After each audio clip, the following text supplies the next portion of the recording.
This is Henry. Henry? And why is he called Henry? Well, we have a very dear art historian friend, and she remarked that he was very much like a Henry Moore sculpture. So from then, he became Henry. Gosh, well, wouldn't it be wonderful to add more to the name Henry?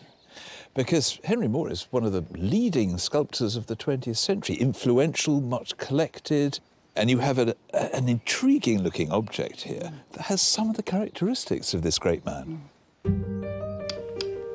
Henry Moore is one of the biggest names in the history of art. Born in 1898, he was the son of a Yorkshire miner who rose to international fame to become one of the most celebrated sculptors of the 20th century. He was inspired by the way natural and organic objects could be transformed into art. His monumental bronzes can be seen all over the world, and his works can sell for millions.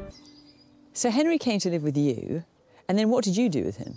Well, we had a water feature in the garden, so I decided to put a pipe up his back to the top of his head, and water would flow over it, and he was there in the garden for quite some time. And I did actually look into melting him down as well.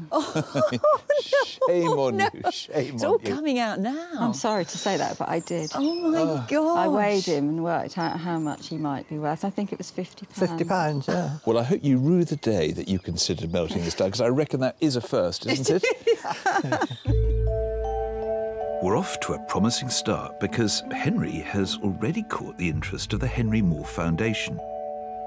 We sent all the photographs and any data that I got on it, sent them through to them, and they came straight back to us and said, it's very, very interesting, and would you like to put it to the panel? And that's a very significant step forward, because the Henry Moore Foundation get hundreds of inquiries every year from people hoping they might have a genuine Henry Moore, but only about 30 or 40 get put through to the review panel, and that is the panel that decides whether or not it is a genuine Henry Moore or not.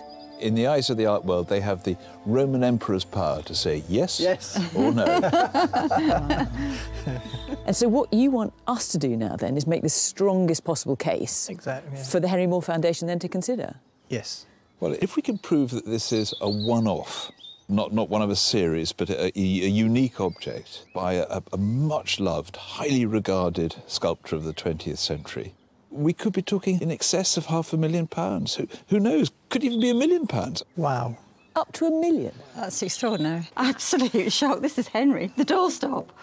The water feature. The water feature. But as always, there's a flip side to this. So if it's not accepted as a Henry Moore, well, it might only be worth a couple of £1,000s. We say on Fake or Fortune, so often there's a lot at stake. But my God, there's a lot at stake with this one, isn't there? The difference between it being accepted as Henry Moore or not is just massive.